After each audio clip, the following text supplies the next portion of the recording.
आप खुद पूछिए खुद से, सुबह से शाम तक आप क्या करते हो? इन्हीं 10 इंद्रियों पर ही सवार रहते हो बस। और सबसे ज्यादा हमारा प्रिय इंद्रिय कौन सी है? जीभ। कभी इसको दाल पकवान खिला देते हैं तब भी इसका मन नहीं भरता, बड़ा पाव खिला देते हैं तो भी इसका मन नहीं भरता। और क्या बनता है? हाँ, सिंधियों में पापड़ भी बहुत खाते हैं। पापड़ के बिना तो कोई काम ही नहीं होता है। पापड़ खिला दो तो भी इसका मन नहीं भरता। इतना सब कुछ खा लेने के बाद भी ये इंद्रिय कभी हमारी तृप्ति नहीं होती। मैं जिनके घर पर रुका हूं वो बेचारे मुझसे बड़े परेशान हो गए, 4 दिन हो गए। बोले महाराज जी आप कुछ खाते ही नहीं हो। मैंने कहा क्यों जीव को परेशान कर रहे हो? आज तो कथा में आ रहा था, उससे पहले पिज्जा बना लाए, लो महाराज खाओ। मैंने कहा भैया हाथ जोड़े आपके, क्यों हमको ये जीव जैसे तैसे तो संभली है, लेकिन सबका भाव है।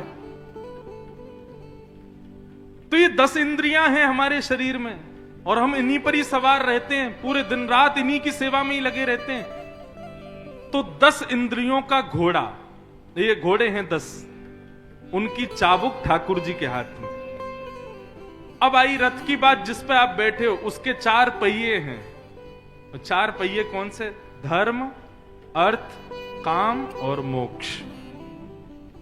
ये 4 पहिए वाला रथ, और इन 4 पहियों को खींचते हैं 10 इंद्रियां।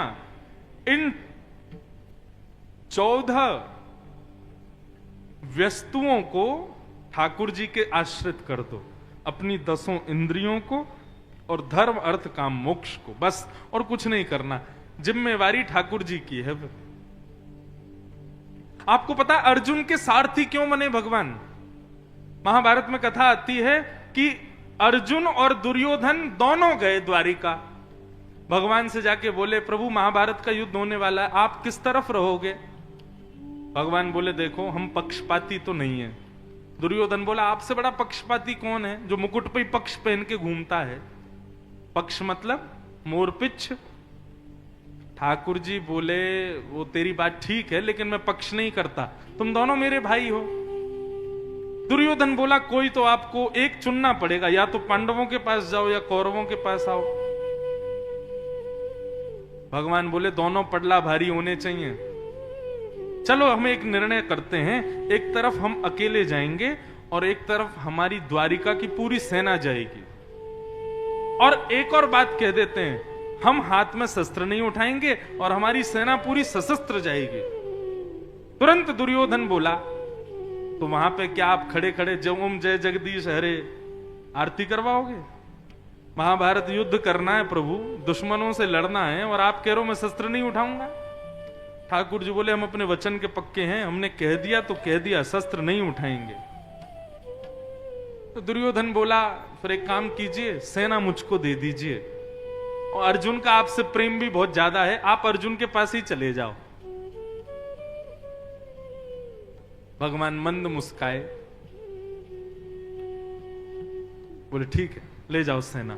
दुर्योधन बोला दोनों कितने मूर्ख हैं, पहले ही हम लोग इतने बलवान, ऊपर से द्वारिका की सेना और मिल गई, अब तो पांडवों का जीतना असंभव है। और दुर्योधन तो वहां से चला गया। भगवान अर्जुन को डांटने लगे, बोले तेरे को बार बार मैंने तेरी वजह से ये नियम धारण किया था ताकि तू सेना मांग ले, लेकिन तेरी बुद्धि पता नहीं कहां चली गई। अब तेरी तरफ मुझको आना पड़ेगा और मैं भी शस्त्र नहीं उठाऊंगा। मतलब एक योद्धा और वो भी बिना शस्त्रों का।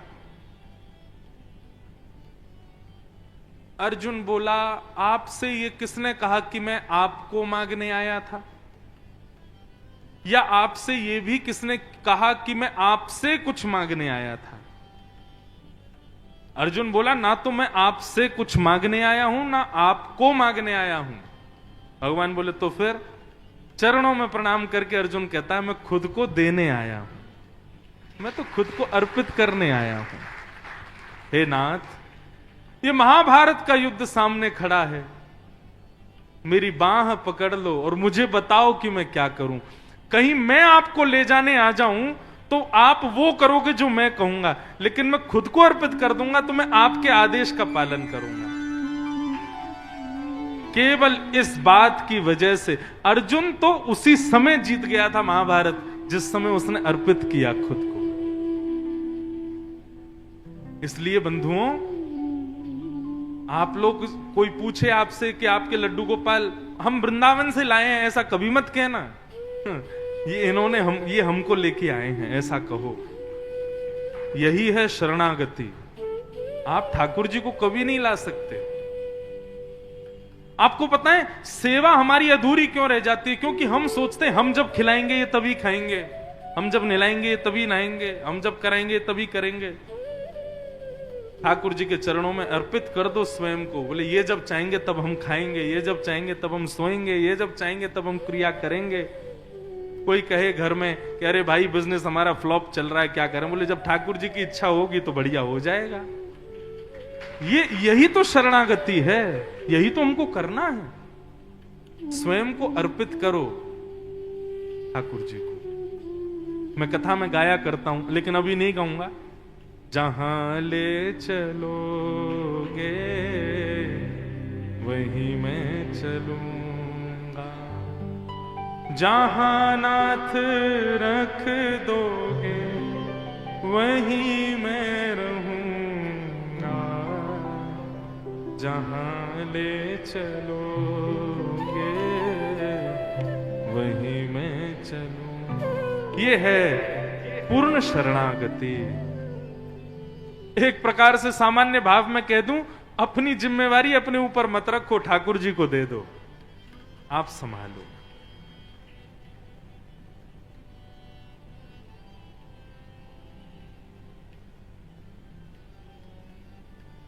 पांडवों ने स्वर्गारोहण किया, परीक्षित को राजा बना दिया। परीक्षित धीरे धीरे बड़ा हुआ, परीक्षित का ब्याह हुआ, परीक्षित की संतान हुई।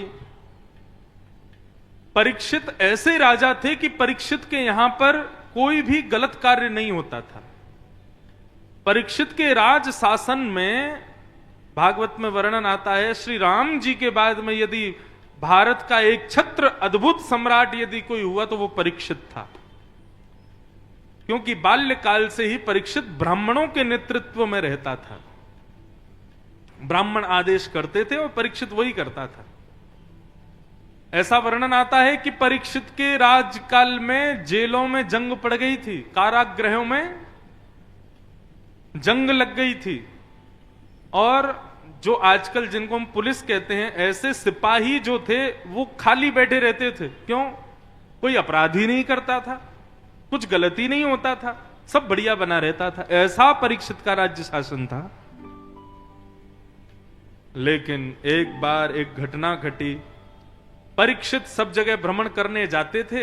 एक बार जंगल में भ्रमण कर रहे थे, तभी परीक्षित ने क्या देखा? भैरव।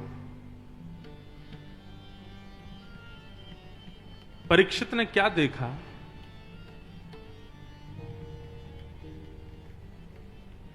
कि एक बैल समझते हैं? वृषभ। एक वृषभ, उसके 3 पैर कटे हुए हैं, केवल एक पैर पर खड़ा है। और एक अत्यंत भयानक व्यक्ति उसके 4थे पैर को भी काट रहा है। परीक्षित देखकर के आश्चर्यचकित हो गए, मेरे राज्य में यह कैसे संभव हो सकता है? परीक्षित ने तुरंत तलवार निकाली, मारने के लिए गए तो चरणों में गिर गया। मुझे मत मारिए। बोले कौन हो तुम और ये क्या कर रहे हो? तब उसने अपना परिचय दिया, महाराज मैं कलयुग हूं और ये धर्म है। मैंने 3 पैर इसके काट दिए, अब 4था पैर भी काट रहा हूं। धर्म के 4 पैर होते हैं बंधुओं।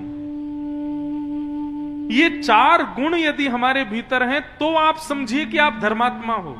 कौन कौन से? सत्य, दान, दया और पवित्रता। ये धर्म के 4 चरण हैं। सत्य, दान, दया और पवित्रता। लेकिन एक बात कहें, आप कितनी भी कोशिश कर लेना, 3 पैर तो कलयुग में है ही नहीं धर्म के। वो हम बस करते हैं, लेकिन ऐसा हम बन नहीं पाते। कौन कौन से? दान, दया और पवित्रता। हम करते तो हैं, लेकिन पूर्ण रूपेण जैसा इनका स्वरूप होना चाहिए वैसा हम कर नहीं पाते, क्योंकि कलयुग में 4 पैर कटे हुए हैं धर्म के।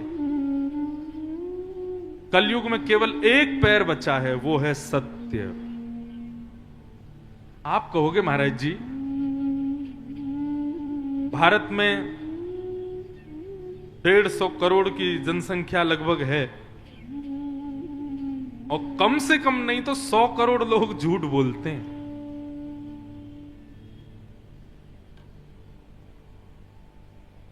झूठ बोलते हैं कि नहीं? सब लोग झूठ बोलते हैं। फिर आप कैसे कह सकते हो कि धर्म सत्य के पैर पर खड़ा है? कलयुग में केवल सत्य ही बचा है, सत्य तो है ही नहीं, लोग झूठ ही झूठ बोलते हैं केवल। तो सत्य कैसे बचा है? हम किसी ना किसी रूप में सत्य के बिना रह नहीं सकते। हम बोलते भले ही झूठ हैं, लेकिन जब सुनने की बारी आती है तो हम भी सत्य ही सुनना चाहते हैं। इसलिए धर्म सत्य के पैर पर खड़ा है। चोर चोरी करता है, और 4 चोरों ने चोरी करी, और उसके बाद में चारों क्या कहते हैं? हाँ भाई अब एक काम करो। बोले क्या? बिल्कुल ईमानदारी से जितना चोरी करके लाए हो चारों में बांट दो। चोरी ईमानदारी का काम है, लेकिन उसमें भी चोर कहते हैं कि ईमानदारी से बांटो। तो कहीं ना कहीं हम लोग सत्य के बल पर ही टिके हुए हैं। जिस दिन सुनने में भी सत्य खत्म हो जाएगा, उसी दिन घोर कलयुग आ जाएगा, और आ ही रहा है, धीरे धीरे अब हो रहा है प्रारंभ।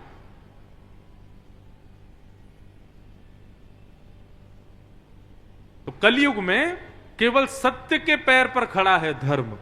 बाकी दान, दया और पवित्रता ये तो है ही नहीं मानवों के अंदर, और जितनी है ये केवल दिखावे मात्र की है।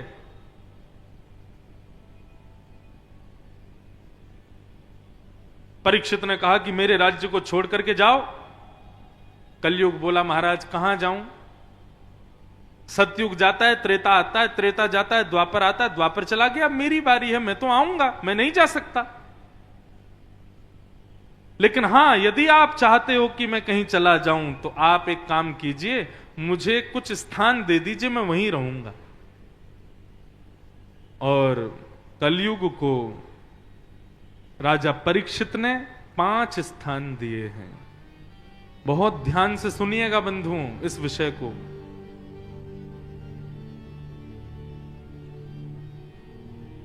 हम व्यासपीठ से घोषणा करते हुए अपनी कथा में कहते हैं, यदि कोई व्यक्ति इन 5 स्थानों से बच गया, समझ लेना उस पर कलयुग का कोई प्रभाव नहीं होगा। और ऐसा व्यक्ति यदि यह भी कहे कि मैं सतयुग का प्राणी हूं, तो इसमें भी कोई अतिशयोक्ति नहीं है। कलयुग का निवास केवल 5 जगह पर है, लेकिन आप आश्चर्य करोगे फिर भी कहीं ना कहीं से हम लोगों के ऊपर कलयुग हावी है। इसका मतलब यह है इन 5 स्थानों में कहीं तो हमारा प्रवेश है। और ये 5 स्थान कौन कौन से? कि द्योतम पानम स्त्रियः सूना यत्राधर्मश्चतुर्विध पुनश्च याचमानाय जातरूप मदात् प्रभो। बहुत ध्यान से सुनिएगा। सबसे पहला कलयुग का निवास द्यूतम यानी कि जुआ। कई लोग खुश हो गए, हम तो खेलते ही नहीं है। जुआ केवल खेल में ही नहीं खेला जाता है, अपने घर की लक्ष्मी का गलत स्थान पर व्यय करना ये जुए के समान ही है।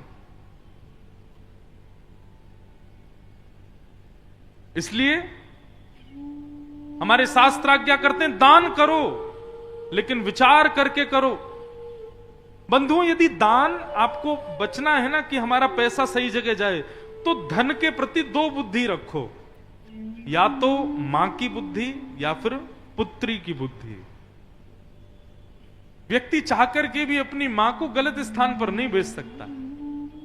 अगर माँ को कहीं जाना भी है तो व्यक्ति बहुत व्यवस्था करता है, ट्रेन में भी अच्छी व्यवस्था, फ्लाइट में भी बिजनेस क्लास हो, हमारी माँ जा रही है उसको कोई दिक्कत ना हो, कितनी व्यवस्था करता है यदि सत्पुत्र होगा तो। और ठीक वैसे ही पुत्री के प्रति, पुत्री का ब्याह करना होता है तो ऐसे ही नहीं कहीं भी कर दिया, वो पिता पूरी सब चीज देखता है, योग्य होगा, सुंदर होगा, सुशील होगा, गुणवान होगा, पुत्री को प्रिय होगा तब देगा। ठीक वैसे ही धन का व्यय करते समय भी हमें ये दो बुद्धि धन के प्रति रखनी चाहिए, ये हमारी मां है। देने से पहले 3 बार सोचो कि स्थान योग्य है कि नहीं, हमको देना चाहिए कि नहीं। इसका मतलब ये ज्यादा अपने ऐशो आराम में जो हम लोग पैसा खर्च करते हैं ना, ये एक प्रकार से भोग है। लक्ष्मी का प्रयोग ज्यादातर दान में या फिर योग में ही व्यतीत करो, भोग में नहीं। तो पहला कलयुग का स्थान क्या है? द्यूतम, जुआ। जुए का सीधा सीधा अर्थ होता है पैसे को दांव पर लगाना। कई लोग क्या कहते हैं, आज बारिश होगी, लगी 500 की शर्त, ये जुआ है। ये 500 रुपए की जो आपने शर्त लगाई यही जुआ है। सुबह खेलने के लिए गए, कौन जीतेगा? बोले हम जीतेंगे, जीतने वाले को हारने वाले 100 रुपए देंगे, ये जुआ है। यदि आपको ज्यादा ही शौक है ये सब करने का तो पैसे की जगह व्यंजन रख लो। हाँ भाई, हारने वाला जीतने वालों को रसगुल्ला खिलाएंगे, आज अगर बारिश हो गई तो तेरे को समोसा खिलाऊंगा, ऐसा कर लो, लेकिन पैसे का प्रयोग मत करो। तो पहला कलयुग का निवास स्थान क्या है? जोर से बोलो, ये याद करने हैं आपको, जुआ, द्यूतम। दूसरा कलयुग का स्थान है पानम।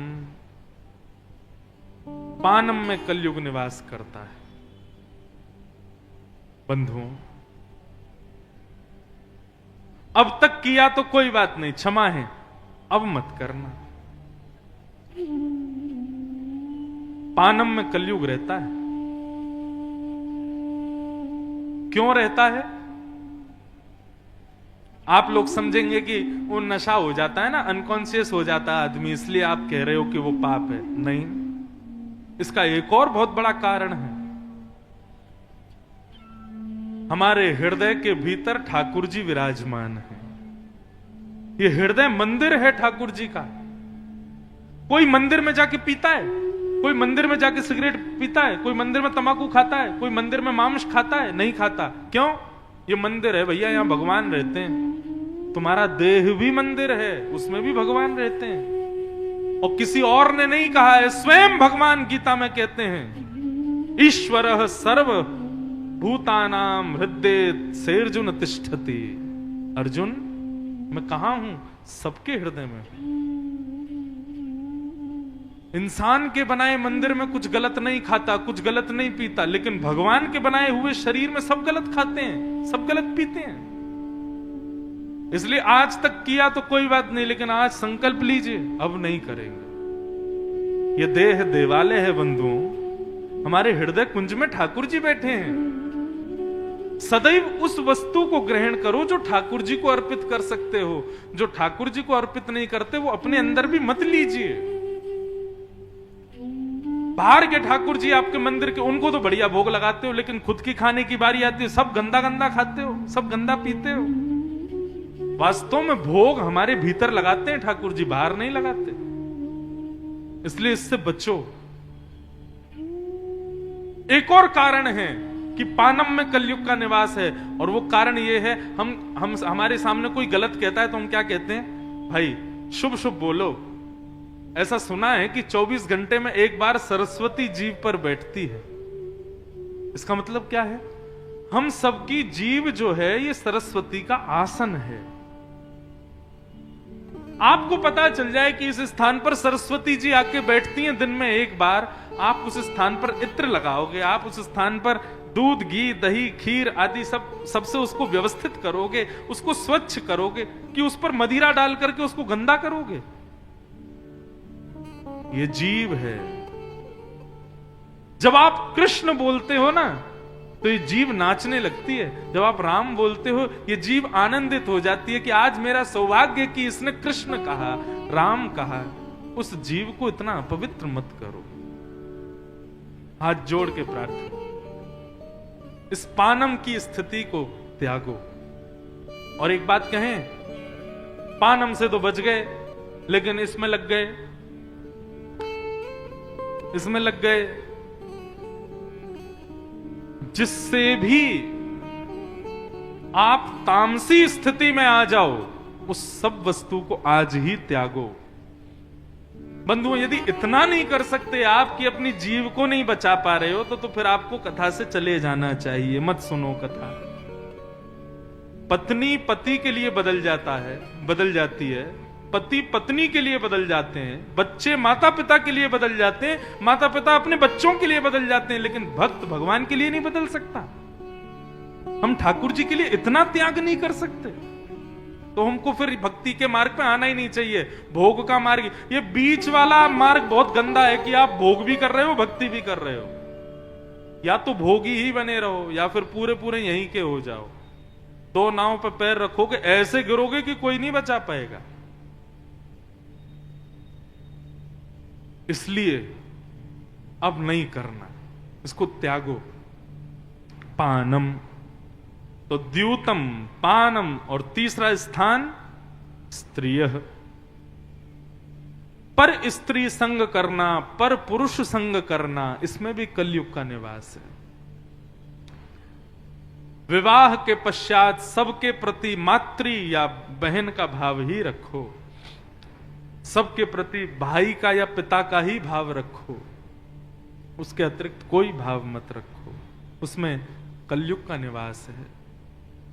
तो द्यूतम, पानम, स्त्रिय, और चौथा स्थान सूना, यानी कि कलेश, हिंसा। अब आपको पता चला कि सामने वाले ने ऐसा कुछ काम किया है कि इससे आपको क्रोध आ रहा है और कलेश होगा। यही तो परीक्षा है। सामने वाले ने कुछ आपसे अनुचित कार्य किया, उस समय पर आप संभल करके अपनी वाणी को मौन करके वहां पर लड़ाई झगड़ा ना करना। यदि जबरदस्ती आप कोई कलेश को उत्पन्न करते हो, कोई हिंसा को उत्पन्न करते हो, वो कलयुग का निवास है। भक्त का स्वभाव है कि वो द्वंद्व से बचता है। इस बात को याद रखिएगा। कई बार हमसे भी न्यूज डिबेट वाले कभी कभी आ जाते हैं, महाराज जी आप भी डिबेट में शामिल हो। मैंने, भैया भक्त को द्वंद्व से दूर रखो, हमको द्वंद्व बंधों में नहीं पड़ना है, द्वंद्व से बचो। अभी पता स्थिति क्या हो गई है, अभी बाहर मोहल्ले में, यहीं गली में ही अगर दो लोग लड़ने लग जाएं, एक दूसरे में उठा के पत्थर मारने लग जाएं, आधी से ज्यादा भीड़ चली जाएगी उनको देखने के लिए केवल क्या हो रहा है।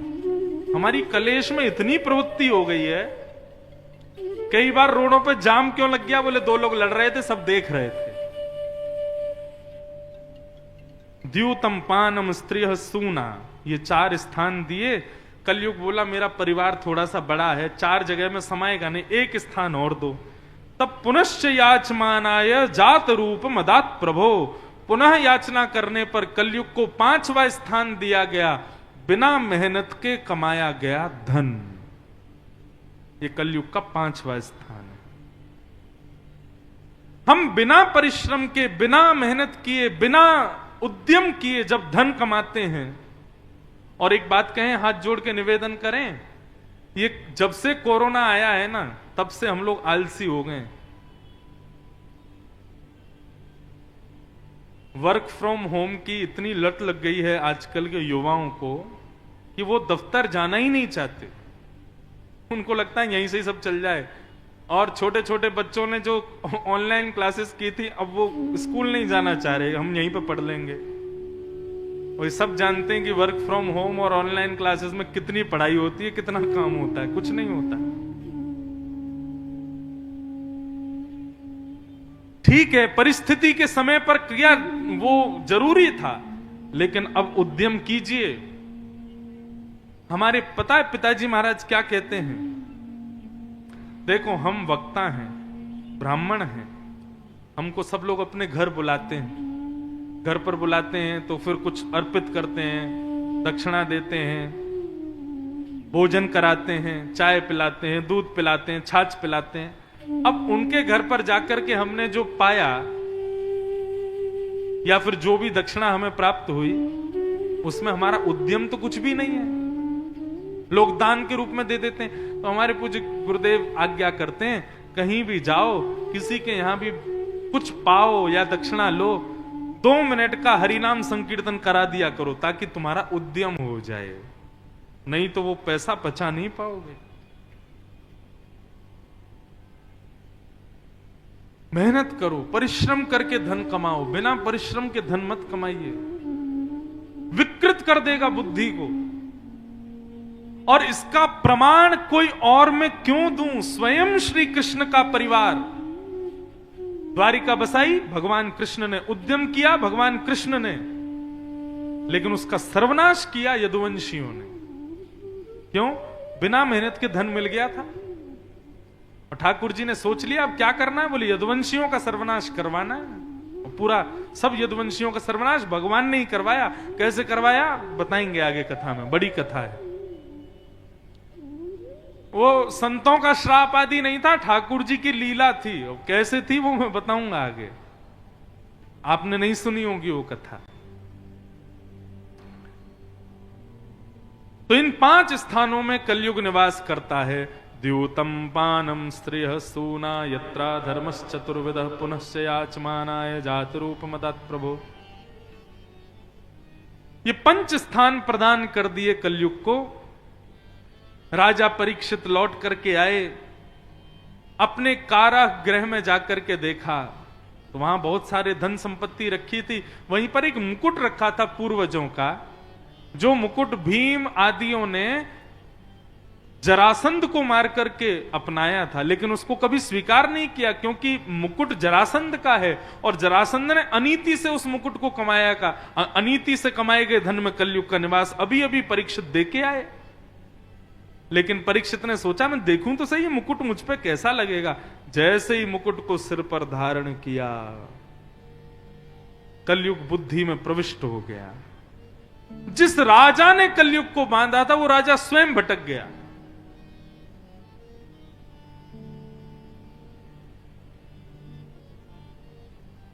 दूसरे की वस्तु पर कभी दृष्टि मत डालना। उद्यम कीजिए, खुद कमाइए, लेकिन दूसरे की वस्तु को कभी स्वीकार मत कीजिए, नहीं तो कलयुग आएगा और ऐसा गिरेगा कि कभी उठ नहीं पाएंगे हम। कलयुग प्रविष्ट हो गया और जिस राजा के यहां पर शिकार करना मना था, आज वो राजा खुद शिकार करने गया। शिकार तो कर नहीं पाया, प्यास से कंठ व्याकुल हो गया। तभी एक शमीक ऋषि के आश्रम में जाकर के जल की याचना की, लेकिन शमीक ऋषि समाधिस्थ बैठे थे। तो राजा को लगने लगा अरे पाखंडी, मैं जल मांग रहा हूं और ये समाधि में बैठा है। मरा हुआ सर्प शमीक ऋषि के गले में डाल दिया। कुछ बालकों ने यह दृश्य देख करके शमीक ऋषि के पुत्र श्रृंगी को बता दिया। श्रृंगी नदी में स्नान कर रहे थे, जैसे ही पता चला मेरे पिता के गले में मरा हुआ सर्प डाल दिया राजा परीक्षित ने, मेरे पिता का अपमान किया। इति लंघित मर्यादम तक्षकः सप्तमे हनि, तुरंत जल हाथ में लेकर के श्राप दे दिया। मैं श्राप देता हूं आज के 7वें दिन तक्षक सर्प राजा परीक्षित को डस देगा और उसकी मृत्यु हो जाएगी। श्राप देकर के जैसे ही श्रृंगी लौट करके आए, अपने पिता के गले में मरा हुआ सर्प देख करके रोने लगे। थोड़ी देर में पिता की आंख खुली, पुत्र को रोता हुआ देखा, पूछा क्या हुआ पुत्र? पिताजी आपके गले में मरा हुआ सर्प पड़ा है। उतार करके दूर फेंक दिया। बोले पिताजी लेकिन आप चिंता मत कीजिए, आपके द्वारा आपके ऊपर किए गए इस अपराध को मैंने दंड दे दिया है। मैंने राजा परीक्षित को 7 दिन में मरने का श्राप दे दिया। इस बात को सुनकर के शमीक ऋषि खुश नहीं हुए। बेटा ये तूने ठीक नहीं किया, गलती करने वाले को समझाना चाहिए, सीधा दंड नहीं देना चाहिए। अब बेचारा कोई रोग से ग्रसित है और वो वैद्य के पास जाए, मेरा इलाज कर दो, और वैद्य उसको जहर दे दे। वैद्य को चाहिए औषधि देवे। हम गुरुजन हैं, हम ब्राह्मण जन हैं, हम संत जन हैं, हमारे पास सब रोगी ही आते हैं संसार के। हमको मृत्यु दंड देना नहीं चाहिए, हमको उनको समझाना चाहिए, ज्ञान देना चाहिए। तूने क्या किया? मृत्यु दंड दे दिया। अपने शिष्य गौरमुख को कहा, जाओ जाकर के राजा परीक्षित को बता दो, उनके जीवन के केवल 7 दिन बचे हैं। राजा परीक्षित ने यहां राजभवन में आके जैसे ही अपना मुकुट उतारा, उनको याद आया, अरे राम, ये मैंने क्या किया? एक ऋषि के गले में मरा हुआ सर्प डाल दिया मैंने। अच्छा, एक बात बताऊं बंधु, यही भागवत में ही वर्णन है, व्यक्ति का सबसे बड़ा सद्गुण क्या है? बताओ। बहुत सारे सद्गुण होते हैं मानव में, लेकिन यदि सबसे ऊपर किसी को रखना हो तो आप किसको रखोगे?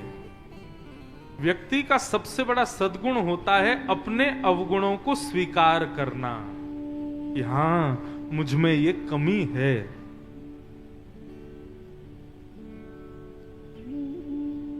ये हमसे नहीं होता। कोई यदि हमारे मुंह पर हमारी गलती बता दे तो हम आग बबूला हो जाते हैं उसके ऊपर। ऐसे व्यक्ति को प्रतिबंधित कर देते हैं कि मेरे पास भी ना आवे कभी, ये गलती है हमारी।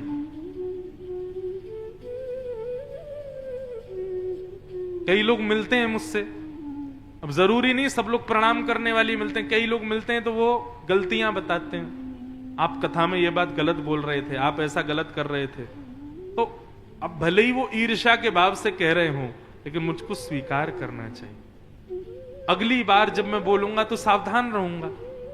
और यदि मेरी कोई बात थी जो गलत नहीं थी लेकिन उनको गलत लगी तो उनको बता दूंगा, नहीं ऐसा नहीं था जैसा आप कह रहे हो, लेकिन फिर भी आपको गलत लगा तो मैं सुधारूंगा। अपने अवगुण, सबसे बड़ा मानव का सद्गुण है अपनी गलतियों को स्वीकार करना। हां, मैं ऐसा हूं, मैंने ऐसा किया है। और सबसे बड़ा दुर्गुण क्या है? गलती करने के बाद भी, सिद्ध होने के बाद भी स्वीकार ना करना। बस इसी रट में रहना, ना मैंने किया ही नहीं है, तुम मुझ पे आरोप लगा कैसे सकते हो, कह कैसे सकते हो, नहीं मेरे पे गलत आरोप लगा रहे हो, इल्जाम लगाते हो, और ये कर दूंगा वो कर दूंगा। अच्छा, एक गुण और बताऊं, जो सही होता है ना वो ज्यादा विवाद नहीं करता, जो गलत होता है विवाद भी वही ज्यादा करता है, रोता भी वही ज्यादा है, वही चीखता चिल्लाता ज्यादा है, अरे मैंने ऐसा नहीं किया, मुझ पर ऐसा क्यों आक्षेप करते हो। लेकिन जो सही होता है ना वो एक ही बार कहता है, अरे भाई मैंने नहीं किया, तुमको गलत लग रहा है। अपने अवगुणों को स्वीकार करना सीखो। मुझ में क्या, हमारे पूज्य पिताजी महाराज, बोलो वृंदावन बिहारी लाल की जय। हमारे पूज्य पिताजी महाराज, वो जब कथा में बैठते हैं ना तो कागज कॉपी लेके बैठते हैं और वो केवल और केवल यही देखते हैं कि इसने गलती कहां की है, कौन सा श्लोक गलत बोला, कौन सी बात गलत बोली, क्या गलत कहा, क्या, वो केवल, और वो ऐसा नहीं मुझे बैठा के समझाएंगे, बस कॉपी मेरे पास भिजवा देते हैं और मैं पढ़ता रहता हूं, अच्छा आज इतनी गलतियां निकली हैं, इससे सुधरेंगे हम। राजा परीक्षित ने जैसे ही मुकुट उतारा, उनको याद आ गया, अरे राम, मैंने बहुत बड़ा अपराध कर दिया, एक ऋषि के गले में मरा हुआ सर्प डाल दिया। अपनी पत्नी से कहने लगे, देवी मैंने आज बहुत बड़ा अपराध कर दिया, जिन हाथों से ऋषियों के गले में माला डालनी चाहिए मैंने मरा हुआ सर्प डाल दिया। कलयुग बैठ गया मेरे सिर में आकर के, मैं मर क्यों नहीं रहा हूं, मेरी भुजाएं कट क्यों नहीं रही हैं, मेरा साम्राज्य जल के राख हो जाए, एक ऋषि का अपमान किया है मैंने।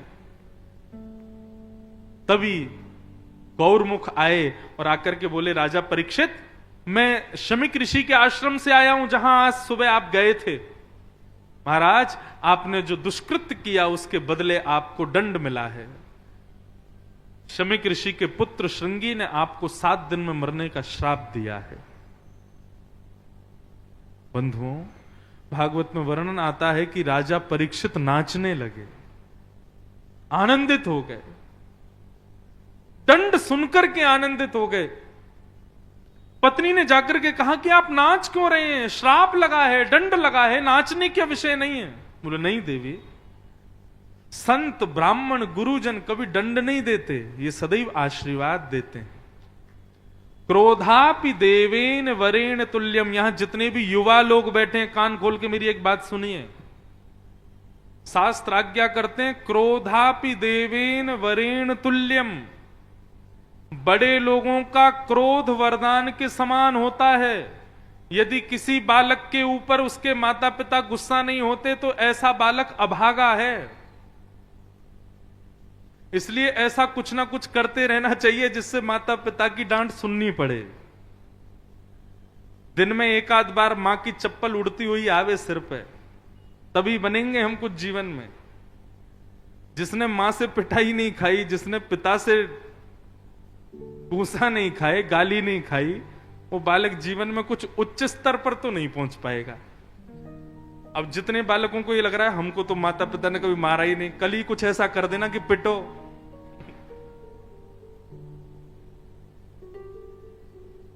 क्रोधापि देवेन वरेण तुल्यम।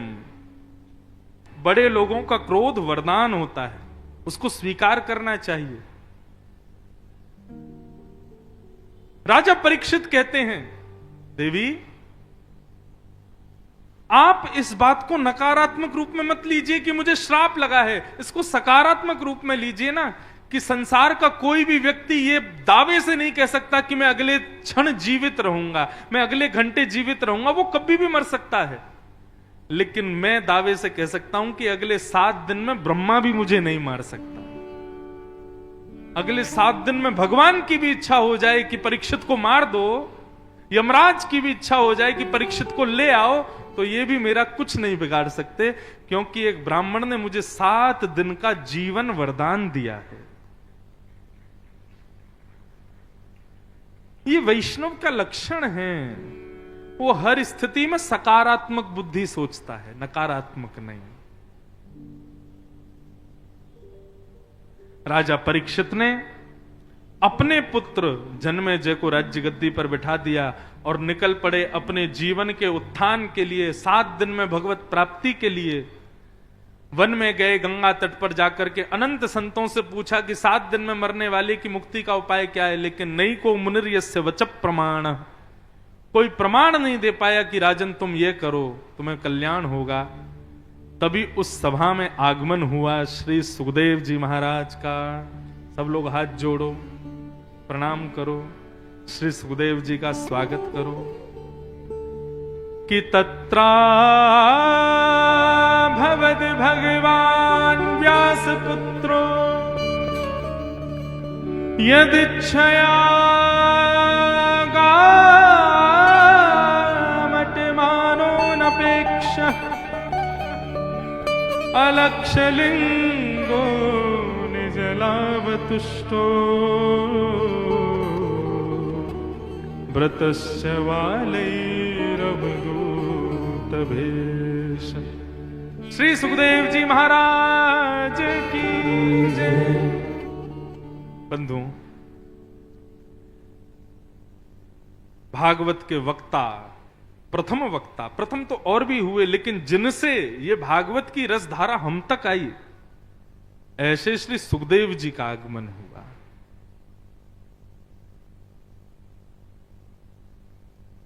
ज्यादा विस्तार नहीं करेंगे, नहीं तो अभी कृष्ण जन्म भी करना है, नहीं तो शुकाचार्य जी का भाव अद्भुत है।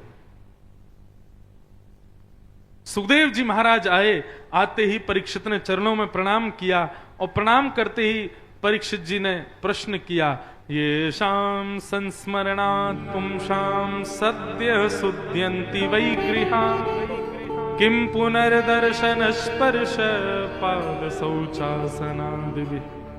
महाराज, जिस व्यक्ति के जीवन के केवल 7 दिन बचे हैं, उसको मुक्ति के लिए क्या करना चाहिए, कृपा करके मुझे बताओ। मेरे जीवन के केवल 7 दिन बचे, मुझे श्राप लग गया है।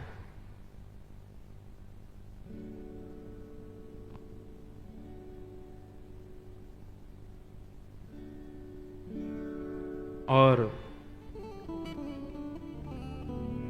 तब यहां पर परीक्षित जी महाराज को वंदन किया, नमन किया, प्रणाम किया और श्री सुखदेव जी महाराज मंच पर विराज रहे हैं। परीक्षित प्रार्थना कर रहे हैं कि हे प्रभु मुझ पर कृपा करो, करुणा करो। हम भी सुखदेव जी को प्रणाम कर लें, थोड़ा उनको वंदन कर लें।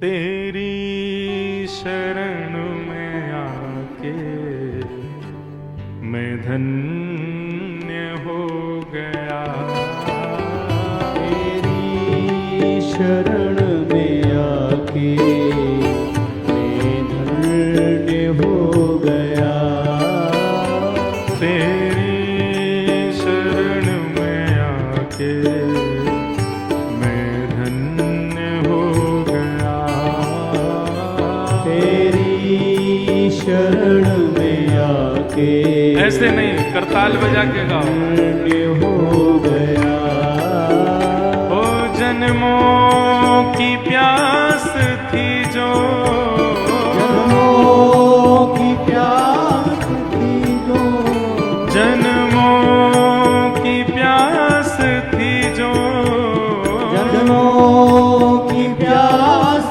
थी जो संपन्न हो गया, तेरी शरण में आके मैं धन्य हो गया, तेरी शरण में आके मैं धन्य बंधुओं, हो गया। देखो आप अभी दो दरबारों में बैठे हो, एक तो वषण शाह दरबार में बैठे हो, दूसरे भागवत जी के दरबार में बैठे हो। ये आपका धन्य भाग्य नहीं है तो क्या है? एक तरफ से गुरु कृपा, दूसरी तरफ से भगवत कृपा, ये दो नदियों के संगम में आप सब स्नान कर रहे हो।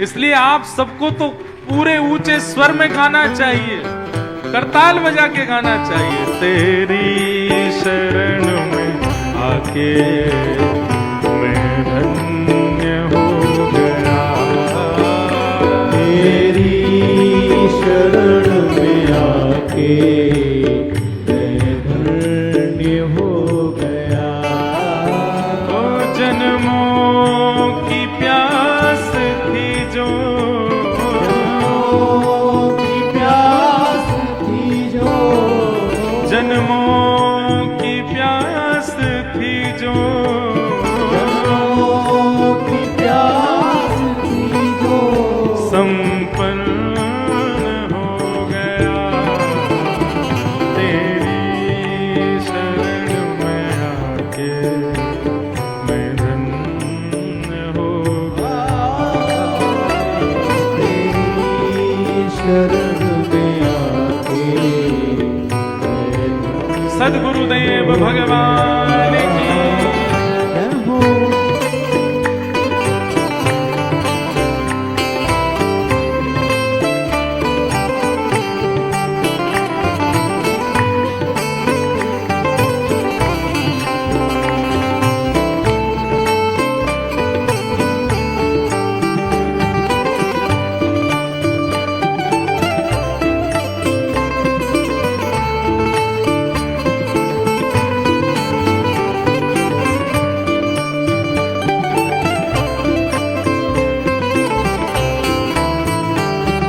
श्री राधा रमण लाल की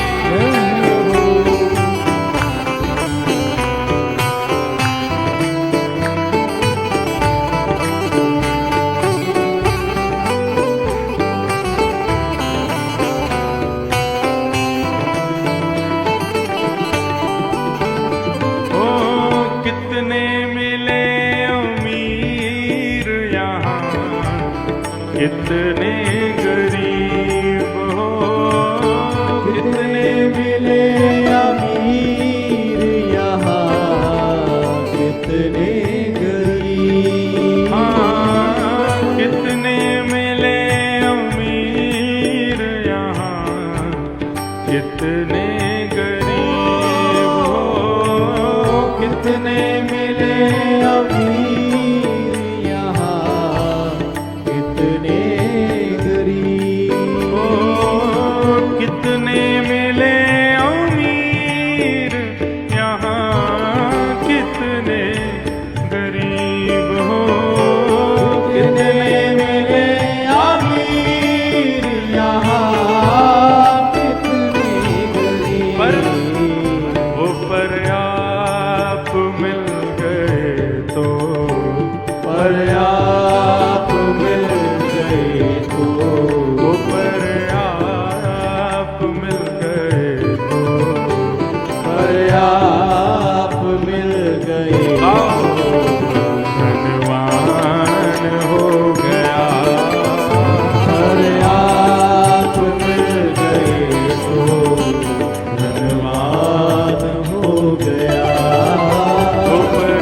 आप मिल गए तो धन्यवाद हो गया। ओ जन्मों की प्यास थी जो, जन्मों की प्यास थी जो, जन्मों की प्यास थी जो, जन्मों की प्यास थी जो, संपन्न हो गया तेरी शरण में आके मैं धन्य हो गया। तेरी शरण में आके मैं हो गया। वो तुझको अपना बना के मैं धन्य हो गया। तुझको अपना बना के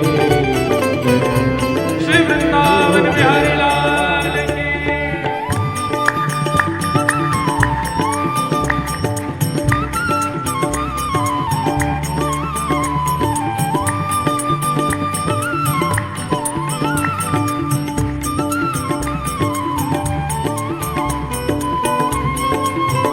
जय जय साईं वसन शाह, जय जय साईं पारू शाह।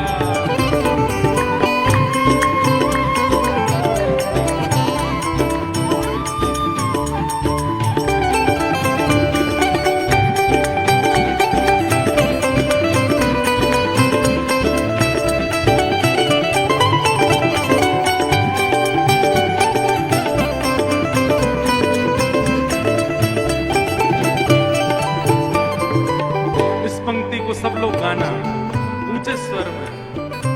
करना कभी ना दूर प्रभु चरणों से आप हो। करना कभी ना दूर प्रभु चरणों से आप। करना कभी ना दूर प्रभु चरणों से आप हो। करना कभी ना दूर प्रभु चरणों से आप। करना कभी ना दूर प्रभु चरणों से आप हो। करना कभी ना दूर प्रभु चरणों से आप। चरणों के ही सहारे, चरणों के ही सहारे, चरणों के ही सहारे, चरणों के ही सहारे भव पार हो गया।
वो तेरी शरण में आके मैं धन्य हो गया।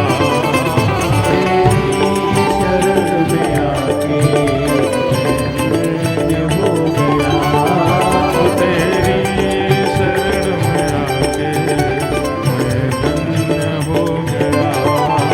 तेरी शरण में आके जय जय श्री राम।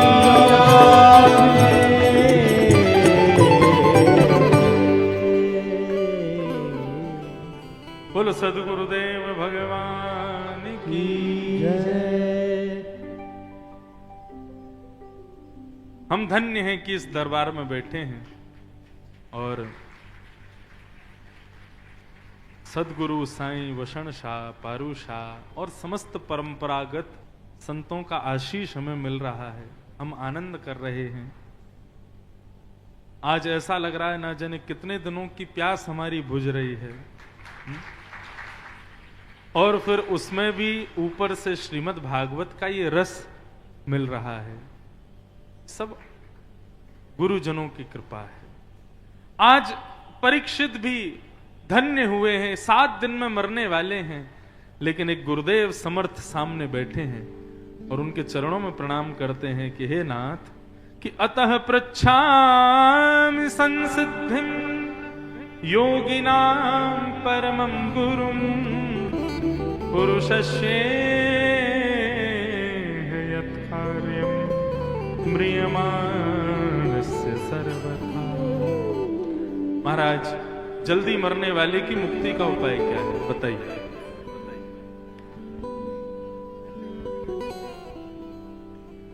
और यहां से अब श्री सुखदेव जी बोलना प्रारंभ कर रहे हैं। बंधुओं देखो, गुरु जो आपके प्रश्न का उत्तर दे दे वह भी गुरु है, लेकिन वास्तविक गुरु की एक पहचान और है कि वो प्रश्न को भी पहले सही करेगा कि तुमने जो प्रश्न किया वो गलत है भाई, प्रश्न सही ये होगा। और यहां वही हुआ। बहुत ध्यान से थोड़ी देर सुनिए, फिर हम जल्दी जल्दी थोड़ा प्रसंग आगे लेके चलेंगे। परीक्षित जी पूछ रहे हैं जल्दी मरने वाले की मुक्ति का उपाय क्या है, लेकिन यहां सुखदेव जी पहले उत्तर ना देके प्रश्न को ठीक करवा रहे हैं। और क्या कहते हैं कि वरियानेशते प्रश्न क्रतो लोक हितं नृप आत्मवेद सम्मतः पुंसा श्रोतव्यादिषु यः पर। राजन, क्या कहा तुमने? 7 दिन में मरने वाले की मुक्ति का उपाय क्या है? आप में से मुक्ति कितने लोगों को चाहिए? हाथ ऊपर करना। अब हमारी कथा सुनने के बाद नहीं उठाओगे हाथ, क्योंकि हम मुक्ति दिलाने की बात ही नहीं कर रहे हैं। अब वो कैसे, अब सुनो। श्री सुखदेव जी परीक्षित जी से कहते हैं, परीक्षित तुम मुक्ति मांग रहे हो, वही मुक्ति जो पूतना को भी मिली हुई है, वही मुक्ति जो रावण को भी मिली है, वही मुक्ति जो कंस को, कुंभकर्ण को भी मिली है। मतलब भगवान के द्वारा जो मारा गया राक्षस, जिसने जीवन भर भगवान को गालियां दी, ऐसे राक्षस भी मुक्ति को प्राप्त कर गए। क्यों? क्योंकि भगवान के हाथों मरे। और हम और आप, हमारे गले फटे जा रहे हैं ठाकुर जी का नाम गाए गाए, हमारी उंगलियां घिसी जा रही हैं नाम जप जप करके, गोवर्धन की परिक्रमा दे दे करके हमारे पैर घिस रहे हैं। और जीवन भर हमने ये सब किया, इतनी कथाएं सुनी, इतने तीर्थ गए, उसके बाद भी हमको वही मुक्ति मिली जो रावण को भी मिली है, जो कंस को भी मिली है, जो पूतना को भी मिली है, जो शूर्पणखा को भी मिली है। मतलब ये तो वही हो गया, जीवन भर हमने भक्ति करी, जीवन भर हमने नाम किया, जीवन भर हम लोगों ने परिक्रमाएं करी, उसके बाद में मरने के बाद मुक्ति मिल गई, वैकुंठ में गए तो हमको एक स्थान दे दिया, भाई यहां बैठ जाओ, ये तुम्हारा स्थान है। मैंने जैसे ही देखा मेरे अगल बगल में कौन बैठा है, थोड़ी दूर पे रावण भी बैठा था, आगे कंस भी बैठा था, यहाँ पूतना भी बैठी थी, शूर्पणखा भी बैठी थी, सब राक्षस वहीं बैठे थे, क्योंकि इनको भी मुक्ति मिली है। राजन, मुक्ति तो राक्षसों को भी मिल जाती है। तो फिर आप क्या कहना चाहते हैं भगवान? बोले मैं ये कहना चाहता हूं मुक्ति की परिभाषा होती है मृत्यु के बाद वैकुंठ में भगवान का दर्शन, ये इज इक्वल टू मुक्ति। लेकिन मैं चाहता हूं तुम्हारे जैसा भक्त तो भक्ति मांगे। भक्ति का मतलब क्या? बोले जीते जी भजन करके भगवान का दर्शन, ये भक्ति है। अब बताओ मुक्ति कितनों को चाहिए और भक्ति कितनों को चाहिए? आगे डेफिनेशन समझ में? मुक्ति मतलब मृत्यु के बाद भगवत दर्शन और भक्ति मतलब जीते जी श्याम सुंदर का दर्शन। अरे किसने देखा मरने के बाद कहां जाएंगे? दुनिया से जाने वाले जाने चले जाते हैं कहां। हमने तो नहीं सुना कि मीराबाई ने मृत्यु के बाद भगवान दर्शन किया, तुलसीदास जी ने मृत्यु के बाद दर्शन किया, सूरदास जी ने बाद में दर्शन किया, सबने जीते जी किया। तो हम मृत्यु की प्रतीक्षा क्यों कर रहे हैं? हम भी जीते जी करेंगे। और जीते जी यदि भगवत दर्शन करना है तो मुक्ति की कामना हृदय से निकालो, भक्ति मांगो। हमारे ब्रज में गाते हैं, आह बहुत सुंदर पद है।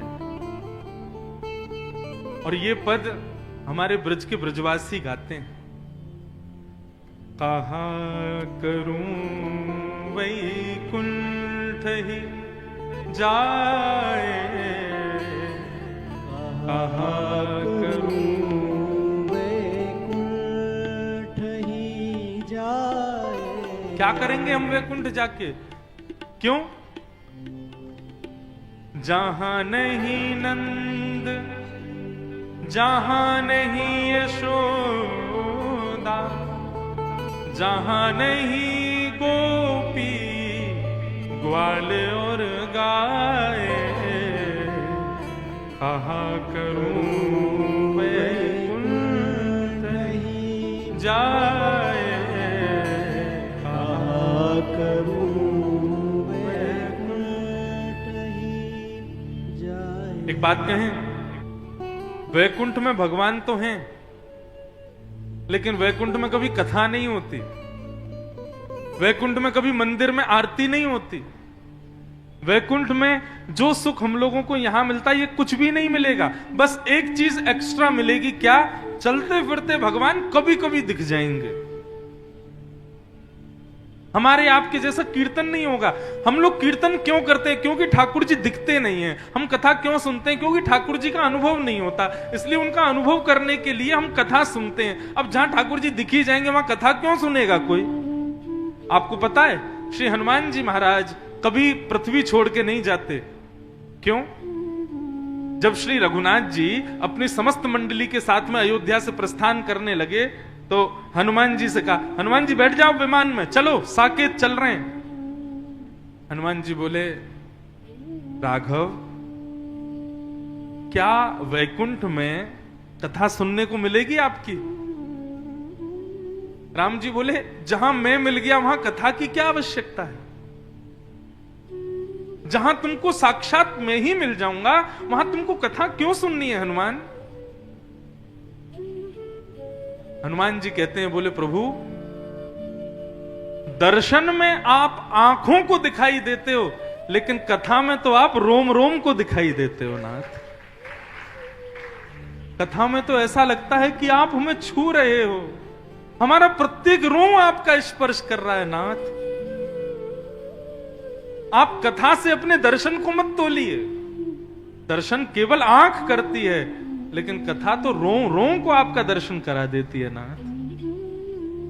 और यदि वो कथा आपके वैकुंठ में नहीं है, क्षमा करें, मैं पृथ्वी से नहीं जाऊंगा। आपको देखे बगैर रह सकता हूं, लेकिन आपकी कथा सुने बगैर मैं नहीं रह सकता। इसलिए हनुमान चालीसा में कहते हैं, प्रभु चरित्र सुनवे को रसिया,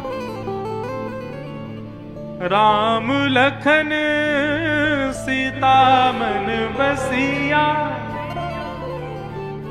हनुमान जी तो सबसे बड़े रसिया हैं कथा के। उनको कथा सुनने में जो सुख मिलता है वो सुख उनको कहीं नहीं मिलता। मैं